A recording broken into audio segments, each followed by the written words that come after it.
Hello दोस्तों, मैं शैली सिंह आप सभी का स्वागत करती हूं आपके अपने चैनल विधि डिकोड में।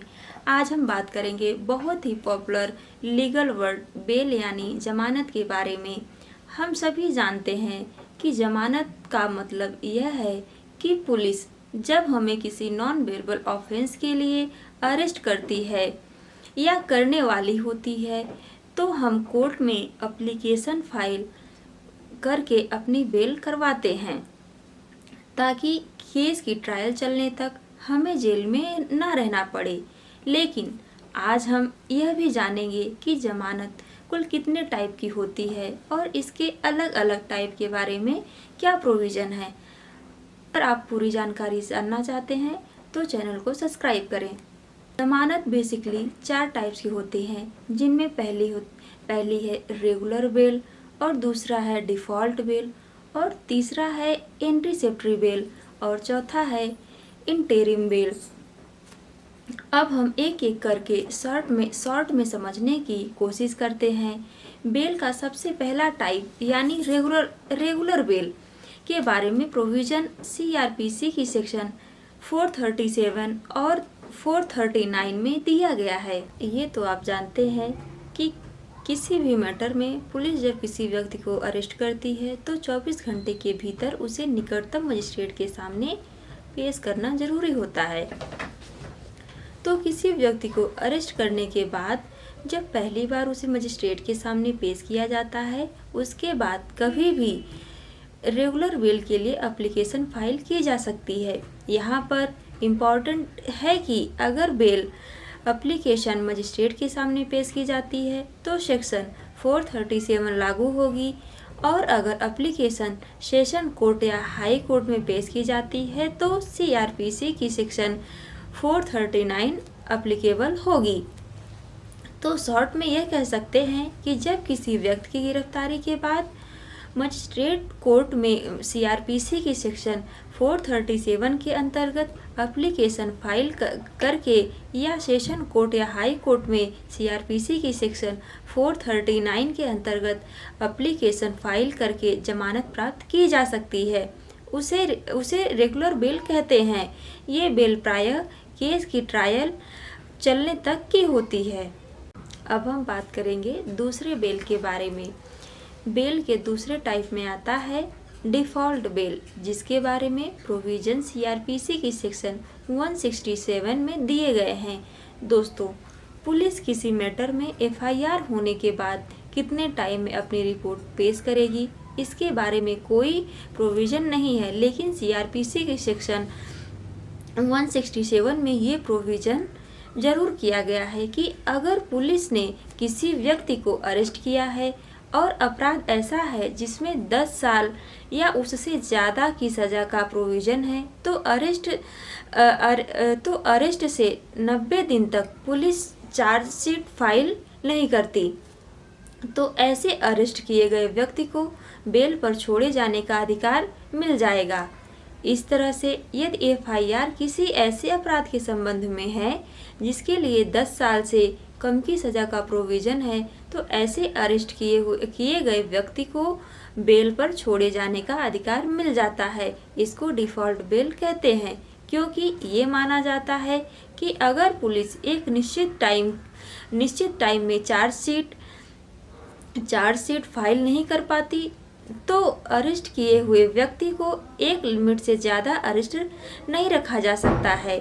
ऐसी स्थिति में अरेस्ट किए हुए व्यक्ति को जमानत अधिकार पूर्वक मिलती है, मतलब कि जमानत की एप्लीकेशन फाइल किए जाने मजिस्ट्रेट का कोई रिस्ट्रिक्शन नहीं होता, बल्कि उसे केवल यह देखना होता है कि अपराध किन धाराओं के अंतर्गत है और अरेस्ट किए हुए व्यक्ति को कितना टाइम हो चुका है।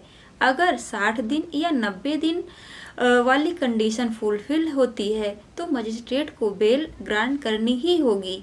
इस बेल के लिए ये ध्यान रखने लायक बात है कि अरेस्ट के 60 या 90 दिन बाद बेल अपने आप नहीं मिलती, बल्कि उसके लिए एप्लीकेशन फाइल करना ज़रूरी है। अगर एप्लीकेशन फाइल करने के पहले चार्जशीट फाइल कर दी जाए तो फिर ऐसे अरेस्ट किया हुआ व्यक्ति डिफ़ॉल्ट बेल का अधिकारी नहीं रह जाएगा। उसे रेगुलर बेल के लिए ही ट्राई करना पड़ेगा। अब हम बात करेंगे तीसरी बेल के बारे में, एंटीसिपेटरी बेल के बारे में। अगर आपको किसी मैटर में अपने गिरफ्तारी की आशंका है तो आप सेशन कोर्ट में या हाई कोर्ट में एंटीसिपेटरी बेल के लिए अप्लाई कर सकते हैं। उसको अग्रिम जमानत भी कह सकते हैं। इसके लिए प्रोविजन सीआरपीसी की सेक्शन 438 में किया गया है। काफ़ी लोग पूछते हैं इसके लिए एफआईआर होनी ज़रूरी है क्या? तो इस बारे में सीआरपीसी में कुछ लिखा गया, सीआरपीसी में तो नहीं है, लेकिन जब तक एफआईआर नहीं होगी तब तक आप आशंका के लिए आधार कैसे होगा? इसके लिए ये मानकर चलिए कि एफआईआर के बाद ये एप्लीकेशन फाइल करनी चाहिए, नहीं तो कोर्ट इसे प्रीमेच्योर मानकर खारिज कर सकता है। एंटीसिपेटरी बेल के लिए अप्लाई करते हैं तो कोर्ट को कुछ ज़रूरी पॉइंट्स पर सेटिस्फाइज करना ज़रूरी है। जैसे सबसे पहले तो ये कि उस अपराध से आपकी कोई भूमिका नहीं है। दूसरा, कोई हेल्थ इश्यूज भी हो सकता है कि उन परिस्थितियों में आपको अरेस्ट किया गया तो आपकी जान को खतरा हो जाएगा। सन 2018 के पहले किसी भी अपराध को एफआईआर होने पर एंटीसिपेटरी बेल के लिए अप्लाई किया जा सकता था, लेकिन 2018 में इस सेक्शन के बदलाव करके रेप जैसे अपराधों को एंटीसिपेटरी बेल के दायरे से बाहर कर दिया गया। पहले उत्तर प्रदेश में सेक्शन 438 अप्लीकेबल नहीं होती थी, यानी यूपी में एंटीसिपेटरी बेल के लिए प्रोविज़न नहीं होते थे, लेकिन अब वहां पर भी यह सेक्शन अप्लाई होती है। हालांकि उत्तर प्रदेश के लिए कुछ स्टेट बदलाव जाकर किए गए हैं। कुछ साल पहले सुभाष काशीनाथ महाजन वर्सेस स्टेट ऑफ महाराष्ट्र के केस में SC/ST एक्ट के बारे में एंटीसिपेटरी बेल पर सुप्रीम कोर्ट ने यह कहा था कि ऐसी SC/ST एक्ट से जुड़े मामलों पर भी एंटीसिपेटरी बेल के प्रोविज़न लागू होंगे। जिसके बाद देश में काफ़ी हंगामा हुआ तो गवर्नमेंट को SC/ST एक्ट में सेक्शन 18A जोड़नी पड़ी।